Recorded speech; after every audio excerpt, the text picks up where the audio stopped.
many Magic the Gathering players ask the question, why the heck is Final Fantasy so expensive? Have you seen these prices? Nearly $200 for a booster box of 30 booster packs. $100 and up commander decks? Over $1,000 for the premium commander decks? $750 for a collector booster box of 12 booster packs. And you know what? That's ridiculous. It's just markups. It's markups because a collector booster box for Final Fantasy is supposed to only cost $500 for 12 booster packs. You know, the exact same as a brand new PlayStation 5, which I'll be giving away to my viewers instead of giving away collector booster boxes of Final Fantasy. Now, all right, I'll tell you what, the winners will get to choose. Would you like me to send you a brand new PlayStation 5? And this is the kind with the disc tray for physical media, the good one too. Or would you prefer 12 booster packs of 15 Magic the Gathering cards? Well, you're gonna get to choose on my next Whatnot stream on June 13th. That's right, we're giving away either collector booster boxes of Final Fantasy or brand new PlayStation 5s. It'll be the winner's choice. More on that in a bit. Let's talk Final Fantasy Magic cards, though. Because you know what's crazy? If you play Commander, you don't even need to buy booster boxes to open booster packs because you only need one copy of the cards that you want to play. So rather than shell out PlayStation 5 prices for a fancy booster box of cardboard, do you know what I think you should do instead? I think I heard you shouting through all of time and space, buy singles. If so, good job. That's exactly what I think you should do. And there are a lot, and I mean a lot, of great singles to buy for your commander decks. Singles for artifact decks, life gain decks, and coin flip decks. Vehicle decks and land decks and demon decks. Decks upon decks upon decks, it's overwhelming. And we're not even talking about all the new legendaries that can serve as your commander. No, we only want to talk about cards that can go in the 99. So which are the best new Final Fantasy cards for Commander? Well, don't worry, I've got you covered because in this video, I'll discuss my top picks for Final Fantasy cards for your Commander 99. That means that any legendaries I may include in this list are not being evaluated for their strength in the command zone. Legendary though they may be, they'll still have to fit into your 99 like all the rest of the proletariat. I say proletariat while I'm sitting next to a brand new PlayStation 5, which costs less than Magic the Gathering cards. Okay, let's roll with it. We've got a lot to cover today, so let's just get started, but be sure to tune in on Friday, June 13th, where I'll be giving away, well, again, it'll be winner's choice, a collector booster box of Final Fantasy or a brand new PlayStation 5. I'm actually giving away 5 of them. 5 PlayStation 5s or 5 boxes of Final Fantasy collector boosters. And I've got other things in store, so I'm also giving away a $15 credit to each and every person who creates a brand new account via www.whatnot.com/invite/Tolarian College. $15 to spend in my store or anybody's. That's just because Whatnot is like if Twitch and eBay had a baby. People live stream themselves selling items either at fixed prices or via auction, and also do amazing giveaways like the amazing giveaway I'm doing. My code gives you $15 to spend anywhere in my store or anyone's. $15 a Magic product is not bad. So I hope to see you June 13th, where many Magic the Gathering professors ask the question, would you rather have a PlayStation 5 or 12 booster packs of Final Fantasy? Thank you, Whatnot, for not only sponsoring this video, but agreeing to my pitch. This was my pitch. I'm like, hey, what if we just give away PlayStation 5s instead of collector booster boxes? And they're like, sure, true story. So what are the best new cards for the 99 of your Commander deck? Let's begin with an honorable mention. That card is Clive's Hideaway, an untapped colorless town land with Hideaway 4. For 2 mana, you can tap Clive's Hideaway to cast the card you exile off Hideaway without paying its mana cost if you control 4 or more legendary creatures. The 5 monocolor Hideaway lands from Lorwyn have become EDH staples due to the frequency with which the white, green, and red lands appear in Commander precons. And it makes sense. These are powerful effects. Casting any spell for almost free later in the game is a really powerful effect to attach to a land. You need lands to cast your spells, but they don't advance your game plan beyond that. So any land that, say, draws you an extra card is providing a valuable utility beyond just the mana it produces. And if it draws you a card and then later gives you a massive mana discount on that card, well, that's a huge bonus to strap to a card that's already giving you something useful in this form of mana. What makes the Clive's Hideaway especially great, though, is that unlike the Lorwyn lands, Clive's Hideaway enters untapped. Not only do you get to use the mana it provides right away, but if you meet the prerequisites for activating the land, you can also cast the spell you find off Hideaway immediately. In a format like Commander, where playing a tapped land on an awkward turn can put you far behind, that matters a great deal. Granted, you have to pay 1 more mana to activate Clive's Hideaway than you do with the Lorwyn lands, which means you're not getting quite as much of a discount on the spell's mana cost. But as with the other Hideaway lands, there are things you can do to manipulate the top of your library to boost your chances of getting a juicy, expensive hit off your Hideaway. Things such as scrying bad hits to the bottom or putting a big spell on top of your library with a brainstorm. Most importantly, Clive's Hideaway is colorless. You can literally play this card in any deck. Yes, you do need 4 legends in play in order for the activated ability to work. But these days it seems like just about half of all powerful cards in Commander are legendary creatures. Do keep in mind though that your opponents can blow out your activation if they remove your 4th legend from the field in response to activating this ability. Still, given that Clive's Hideaway is an untapped land, there's really no downside to running this card. So while it might not be the most powerful card in Final Fantasy, it gets the nod here in the honorable mentions slot. It's free real estate. But now we should hit the list proper, and hoo boy, do I have a doozy for you to kick things off. Coming up next is Triple Triad, a big red enchantment with a splashy effect. For 3 generic and 3 red mana, Triple Triad is an enchantment that reads, at the beginning of your upkeep, each player exiles the top card of their library. Until end of turn, you may play the card you own exiled this way, and each other card exiled this way with lesser mana value than it without paying their mana costs. Now, the wording on this is a little strange, but essentially what this card is saying is that at the start of your turn, everyone flips over the top card of their deck. You may cast the card you flip over sometime during your turn without paying its mana cost. You may also play each other card that's cheaper than your card until end of turn. And by the way, this includes lands, though you still have to follow the 1 land per turn rule. So basically, this card is capable of not just drawing you up to 4 additional cards in a turn, but casting those cards for free. The potential combined card and mana generation that Triple Triad offers is utterly obscene, which is important because this is a 6 mana enchantment that you need to untap with in order to get any value out of it. The effect is also inherently volatile. If you flip over a land, for instance, that's a real dud, since not only do you not get to cast any cool spell of your own for free that turn, you also don't get to cast any of your opponent's stuff either. Lame. This card is therefore particularly valuable in a deck with top-of-library manipulation. Something like Sensei's Divining Top, for instance, would be a great pairing for Triple Triad, as it can help you avoid that awkward fail case of hitting a land off the Triad. Scroll Rack is another banger with this card, since you can use it to set up a massive hit off your Triple Triad. The vulnerability of spending a lot of mana on a card you need to untap with is a real downside, but if you do manage to trigger Triple Triad once and get a nice hit, the card will more than pay for itself. And if you get any additional triggers, well, you'll be running away with the game. Alright, next up is a ramp spell in mono blue. No, seriously, a ramp spell in mono blue, and it's not realms sketching, though it is cool that there are now multiple mono blue ramp spells from Final Fantasy. But no, number 4 on our list is actually a legendary creature, one that I think is best suited for your 99, and it's Go-Go, Master of Mimicry. Go, Master of Mimicry! Yeah, it's a legendary 2/4 wizard creature for 2 generic and a blue mana. Go-Go has a single activated ability. Pay X and tap him to copy an activated or triggered ability you control X times. You may choose new targets for the copies. You can't copy this ability, and X can't be 0. Oh, and mana abilities are not legal targets. You got all that? Good, let's move on.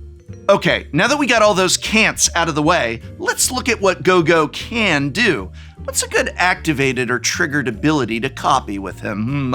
Oh, right. This card is really good with fetch lands. Finally, a card that's really good with fetch lands. Simply activate your fetch land, hold priority, and then pay 2 mana to copy that fetch ability with Go-Go. Voila, you now get to search up to 2 lands instead of 1. Oh yeah, we're ramping, baby. Even if fetch lands are outside of your budget, Go-Go can still provide you with ramp. You just need to copy something like Evolving Wilds instead, or the plethora of similar effects that are out there. And that's just a baseline. Go-Go is capable of so much more. Go-Go can copy other abilities from lands, like Strip Mine, or hey, the Hideaway trigger on Clive's Hideaway. You can copy the activated ability of the One Ring, or the 3rd chapter of Urza's Saga. You can copy Landfall triggers and Enters the Battlefield triggers, and even Beginning of Combat triggers. Copy Sun Titan's triggers to return a second thing, or a Sword of X and Y trigger to get an even more devastating hit in. The possibilities are almost limitless. And by the way, this effect scales if you have even more mana to copy things with. On top of all of this, Go-Go has a solid 4 toughness stat line that protects him from a lot of commonly played removal. And he's a wizard. Actually, he's just a wizard. There's no species type on this guy. Maybe he's related to Arcanist the Omnipotent, who, by the way, also has an incredible activated ability to copy with Go-Go. We did it, fam! We found a card that's really good with Arcanist the Omnipotent.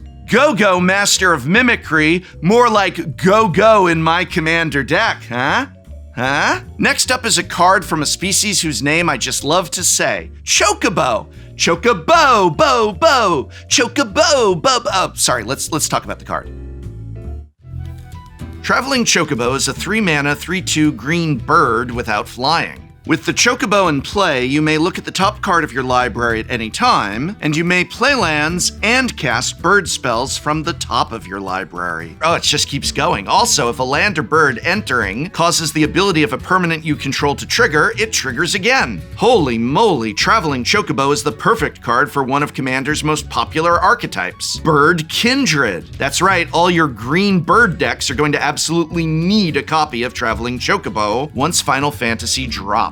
What's that, you say? There are not, as of yet, that many Bird Kindred decks in Commander? At least not in green? Huh, it's true. Not counting Final Fantasy, there are just 9 Commander legal birds that are mono green, and pretty much only 3 of them are playable in Commander: Birds of Paradise, Gilded Goose, and Owlbear Cub. But don't worry, because the real point of Traveling Chocobo is not its bird synergy, but rather its lands synergy. Have you all seen what lands decks can do? 3 mana for a Courser of Krufix style land-based card advantage engine is a typical rate, but the added bonus of doubling any landfall trigger you control is a huge deal. The only land-specific doubler in Commander right now is Ancient Green Warden. Sure, there's a handful of Yarok the Desecrated style permanents that double any permanent-based ETB triggers, but ones that specifically work with lands exist in a very shallow bucket. Traveling Chocobo is half the cost of Ancient Green Warden, and instead of playing lands from your graveyard, it plays them off the top of your deck. It's worse to play lands off the top of your deck than your graveyard, yes, but not that much worse. Certainly not so much worse to be paying another 3 mana to get Ancient Green Warden's effect, what with all the Crucible of Worlds effects that exist in Commander these days.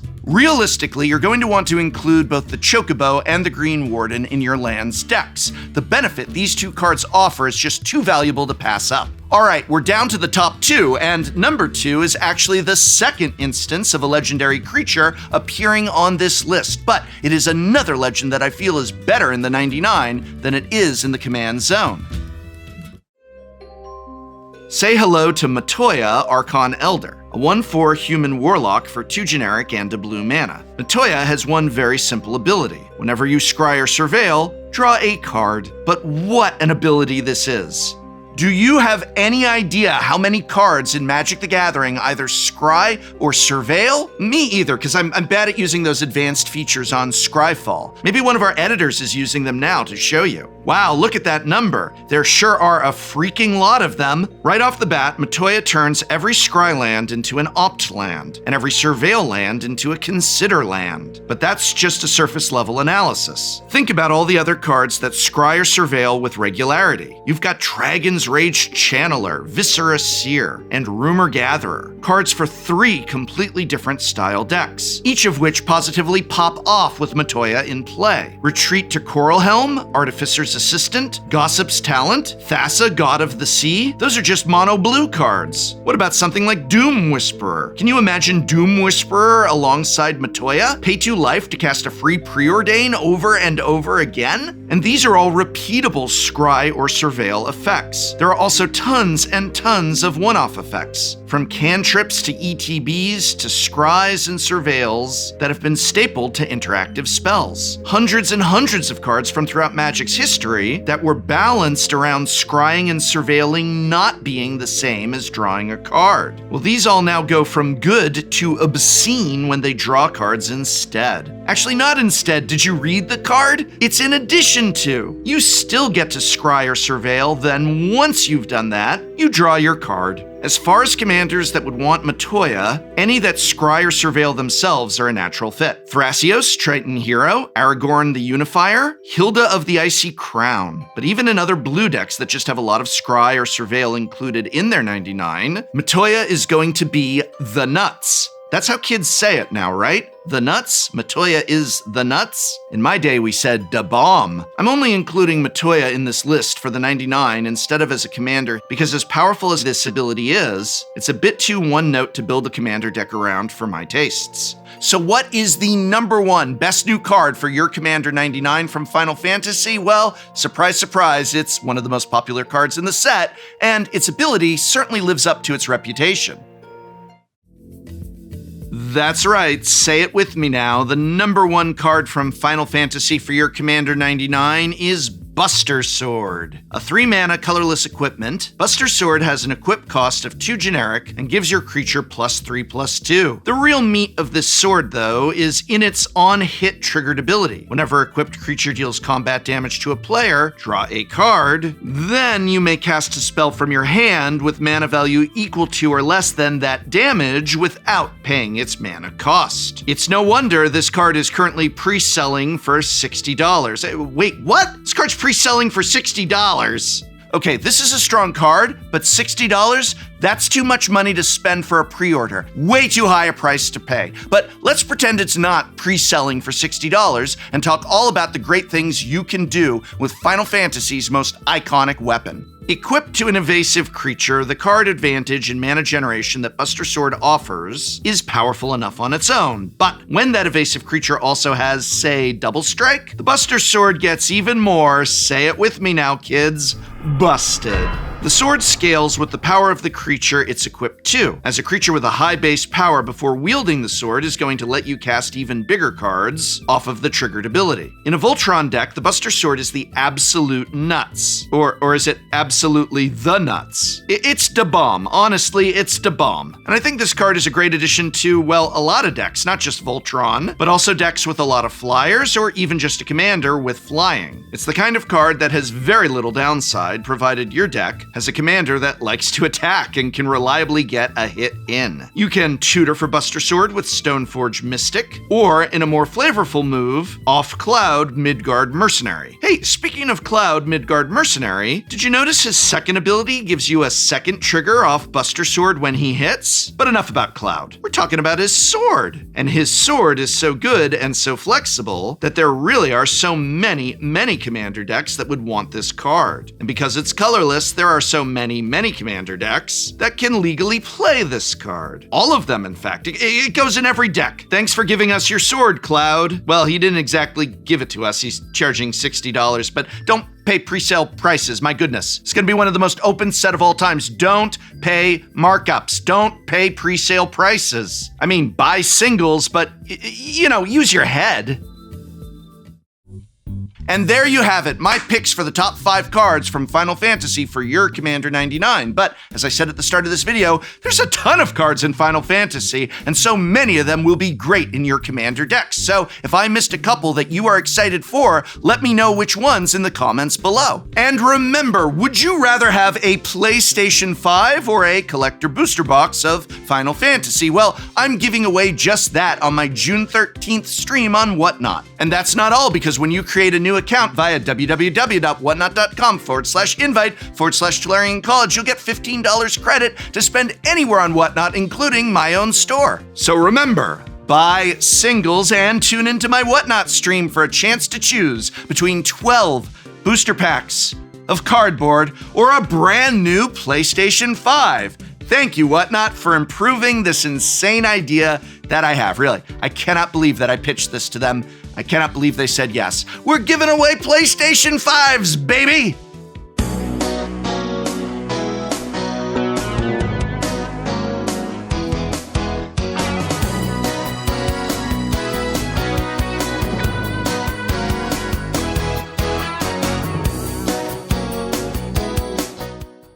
What's up? It's Magic with Boomers, elderly boomers. Today, each of us was told to build Boomer Commander deck, and we don't know what anyone did. I have a prize card. Whoever wins this will win the prize. High stakes. I would have built a different deck! Let's team up against them. Take these kids to school. That's right. But Spice is good at magic and you're not.